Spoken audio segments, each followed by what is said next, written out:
शुभ प्रभात। गुरु कौन होता है, गुरु का अर्थ क्या है और गुरु करता क्या है, ये तीनों इन विषयों को भी हमें जानना बहुत जरूरी है।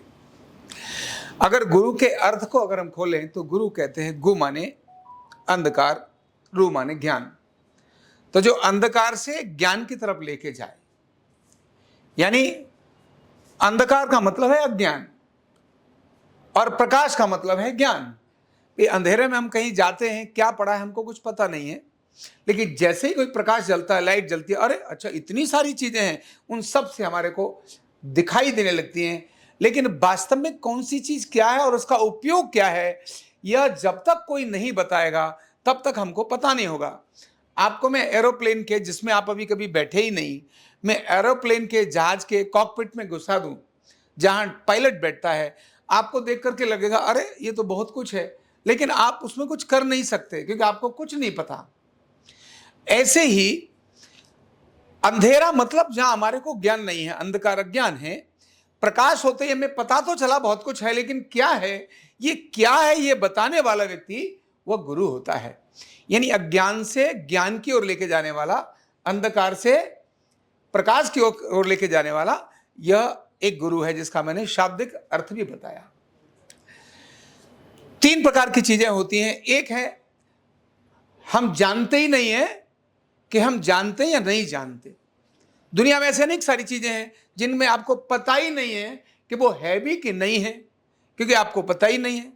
फिर दूसरी चीज आती है, आपको पता है कि आपको पता नहीं है। जैसे आपको पता है कि आपको जहाज चलाना नहीं आता, आपको पता है। फिर तीसरी चीज है, आपको पता है कि आपको पता है। तो पहले उस चीज में से निकाल कर लाना जहां आपको पता ही नहीं है कि पता है कि नहीं है, उससे इसमें लाना कि आपको पता नहीं है।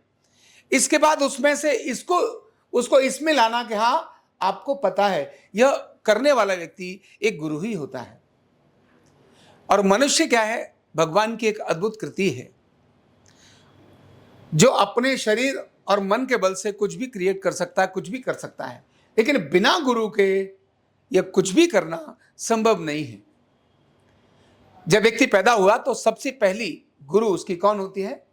मां होती है, जो बच्चे को जीवन जीना सिखाती है, जीने की कला सिखाती है। अभी जीवन जीने की कला सिखाती है। नॉर्मली लोग कहते हैं हाँ भाई गुरु बन जाएंगे, लेकिन गुरु बनने के लिए मां बनना पड़ता है। क्या बनना पड़ता है? मां बनना पड़ता है। बच्चे को विकसित करने के लिए मां कितने कष्ट सहती है, यह बच्चा कभी कल्पना भी नहीं कर सकता। सिर्फ तभी कल्पना कर सकता है जब वो खुद अपने बच्चे पैदा करे, तब उसको समझ में आता है कि मां कितनी कष्ट सहती है। तो मां बनना और गुरु बनना बिल्कुल एक जैसा ही होता है। बच्चे को उस लेवल पर लेकर जाना, उसको क्रिया सिखाना, उसके सारे दिशा देना, ये सब बहुत टेढ़ा काम होता है। तो गुरु करता क्या है? तो अपने पूरे जीवन की जो उसने साधना की है, जो उसने ज्ञान अर्जित किया है, जो अपने खुद के पराक्रम से चीजों को विकसित किया है, जिसका वह खुद अनुभवी है, उसी चीज को सामने वाले को दे करके, सिखा करके बताने वाला व्यक्ति बनता है। इसीलिए कबीरदास जी कहते हैं, गुरु कुम्हार शिष्य कुंभ है, गड़ गड़ काटे खोट, भीतर हाथ सहार दे, बाहर बाहर चोट। यानी गुरु और मां दोनों एक ही काम करते हैं। बच्चा कितनी गलतियां करता है, बच्चा तो बार बार मांगता है ये दे दो, ये दे दो, लेकिन मां हर चीज देती है क्या? नहीं देती। क्यों? उसे पता है बच्चे के लिए क्या हितकर है और बच्चे के लिए क्या हितकर नहीं है। जो हितकर है वो कब क्या देना है मां जानती है। ऐसे गुरु भी बच्चे को जानता है। बच्चा भी मांगता है मुझे ये बना दो। थेरेपी में भी ना डायरेक्ट आकर के हमको सारे फॉर्मूले सिखा दो, हमको ये सिखा दो, हमको वो सिखा दो। अरे भाई पहले पॉइंट देना तो सीख जा, पहले पॉइंट देना तो सीख जा, पैर को रखना तो सीख जा, इस पैर से नुकसान क्या होता है ये तो सीख जा, इसके बाद फॉर्मूले पर जाना। ऐसी चाहत रखता है और रखनी भी चाहिए, क्योंकि शिष्य के बारे में भी कल मैं आपको बताऊंगा कि अच्छा शिष्य कैसा होता है, क्या होता है। लेकिन आज गुरु कैसा होता है और क्या होता है, तो अपने जीवन की चीजों को परिश्रम द्वारा अर्जित करने के बाद, अपनी साधना के द्वारा अर्जित करने के बाद, वह सब कुछ शिष्य को देने के लिए विदाउट एनी कंडीशन, क्या चीज? बिना किसी शर्त के देने के लिए जो सिद्ध हो जाता है वो गुरु होता है। और सिखाते समय कितने सारे कष्ट उसको खुद सहने होते हैं, क्योंकि सिखाने के लिए जरूरी है उस लेवल पर जाना जहां शिष्य का स्तर है, उस जगह पर जाना, फिर वहां से उठाकर लाना। बिल्कुल उसी प्रकार से जैसे माँ, बच्चा जब पेशाब करता है तो पेशाब की जगह से बच्चे को दूसरी जगह सुला देती है और खुद होकर के गीले में सो जाती है, यानी कष्ट सहती है। बच्चे ने उल्टी कर दी, बच्चे ने पॉटी कर दी, ये सब मां सहती है। ऐसी अनेक सारे कष्ट गुरु भी शिष्य को सिखाते समय सहता है। जब वो ज्ञान देता है तो केवल इतना ही नहीं उसने पढ़ा दिया, आज के विद्यालय और उसकी बात नहीं कर रहा हूं, जो वास्तविक जो ज्ञान देते हैं, जो वास्तविक व्यक्ति के जीवन में एक बहुत बड़ा परिवर्तन करते हैं, जिसको कहते हैं रूपांतरण करते हैं। तो रूपांतरण करने वाला व्यक्ति खुद उस लेवल का होना बहुत आवश्यक होता है। जब तक उस लेवल का नहीं होगा और रूपांतरण करना शुरू हो जाएगा तो खुद भी जाएगा और चेले को भी लेके चला जाएगा। ऐसी बहुत बार आपने घटनाएं देखी हैं, गुरु भी गया और चेला भी गया, दोनों ही निपट लिए। क्यों? वो गुरु बनने की कोशिश तो कर रहा था, लेकिन उसके पास उसने उस चीज की महारत, उस विषय की ज्ञान, उस विषय की क्वालिटी, वो सारी नॉलेज उसके पास नहीं थी।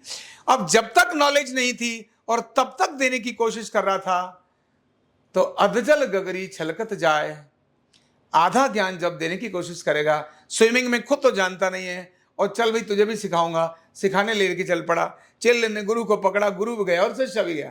और ऐसे अनेक सारी घटनाएं जो भी हम आजकल देख रहे हैं, ये सिर्फ अध्यात्म के नाम पर कहीं ना कहीं नाटक और ढोंग करके चीज दिखती है, उसके कारण से ये सारी स्थितियां हमारे को दिखाई देती हैं। गुरु मतलब जो अपने आप में उस ज्ञान का ज्ञाता हो, संकट में पड़ते समय शिष्य को बचा करके दिशा देकर लेके जाए। मतलब जो आपदा आई है, गुरु के द्वारा प्रकट की हुई आपदा, उसको अवसर में बदल करके गुरु को, शिष्य को अगले स्टेप पर लेकर जाए। यही है गुरु की अपनी महानता और गुरु की क्वालिटी।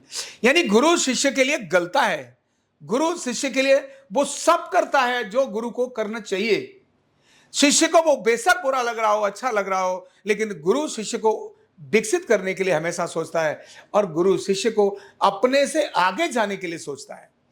कभी भी ये नहीं सोचता कि मैं यहां हूं, मेरा शिष्य मुझसे आगे नहीं जाना चाहिए। गुरु उसको वो सब कुछ देने के लिए तैयार रहता है जिससे शिष्य आगे निकलता हुआ चला जाए। ऐसा होता है गुरु। बहुत उच्च अवस्था की बात कहते हैं कि वही गुरु है जो एक सामान्य से नर को नारायण से मिलाने की ताकत रखता हो। नर से नारायण से मिलाने की ताकत वही रख सकता है जिसने खुद को उसका अनुभव किया हो। जिसने अनुभव ही नहीं किया और वो देने के लिए चले, तो वह तो एक ढोंग ही हो सकता है और कुछ नहीं हो सकता। तो सच में गुरु वही है जो ज्ञान, ऐसा ज्ञान देता है जो सामने वाले को रूपांतरित करे। ये सारी चीजें गुरु के पास ऐसे ही नहीं आ जाती। गुरु भी कभी एक अच्छा शिष्य था, उसने एक साधना प्राप्त की, उसने एक परिश्रम किया, एक पुरुषार्थ किया, तब उसको समझ में आया कि ये जो मेरे पास शिष्य आ रहा है, इसमें कौन सी चीजों को रोकना है। भीतर हाथ सहारे दे, बाहर बाहर चोट। बाहर हल्की हल्की चोट मारकर उसको शेप देता है, यानी जो उसको रोकता है, जो उसको टोकता है, जो उसको कठिन टास्क देता है, यह उसकी शेप देने के लिए काम आता है। ये टास्क दे रहा है, ये तुझे करके दिखाना है। इसका मतलब है कि गुरु उसको एक नेक्स्ट लेवल पर ले जाने की कोशिश कर रहा है। जैसे माँ बच्चे को कहती है ना, आ बेटा आ बेटा आ बेटा, और गिर गया, ठाक गिर गया, फिर भी कोई बात नहीं, उठो उठो उठो, चलो चलो, फिर गिर गया। और ऐसी चीजें भी देगी जिसमें बच्चे को चोट भी लगे।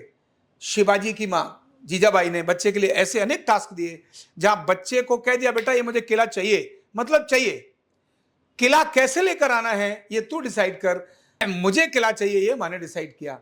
और अगले दिन शिवाजी ने वही सारी प्रक्रिया की, गड्ढे वड्ढे खोदे, पता नहीं सारी सारी प्रक्रिया की, और जाकर के वो किले पर अपना झंडा गाड़ दिया। मां की मेरी इच्छा है। तो ऐसी गुरु की स्थिति होती है। वही गुरु होता है जो अपने विषय का तज्ञ हो, अपने विषय में निष्णात हो। तब वो शिष्य को जब देता है, तभी फिर ये बात बोल सकते हैं, अखंड मंडलाकारम व्याप्ते न सचराचरम। जो शिष्य, यानी यह भावना का विषय है जो मैं अगले दिन बताऊंगा कि शिष्य के मन में गुरु के प्रति कैसी भावना रहनी चाहिए। लेकिन गुरु कैसा होना चाहिए, इसके बारे में मैंने आज आपको थोड़ी सी जानकारी दी। गुरु बनने के लिए चलते हैं, लेकिन गुरु को बनने वाले व्यक्ति को एक मां बनना पड़ता है। बहुत सारे कष्ट शिष्य के लिए झेलने पड़ते हैं। इसीलिए गुरु का स्थान क्योंकि गुरु रूपांतरित कर सकता है। इसीलिए गुरु का स्थान वह श्रेष्ठ स्थान है जहां खुद को गलाकर दूसरे को विकसित करने की सामर्थ्य और ताकत रखता है, जहां खुद को नीचे उस स्तर पर ले जाकर सामने वालों को उठाकर लाने की ताकत रखता है, जो अज्ञान से ज्ञान में ले जाने की ताकत रखता है, जो अंधेरे से प्रकाश में ले जाने की ताकत रखता है, जो प्रकाश का स्वयं अनुभवी है।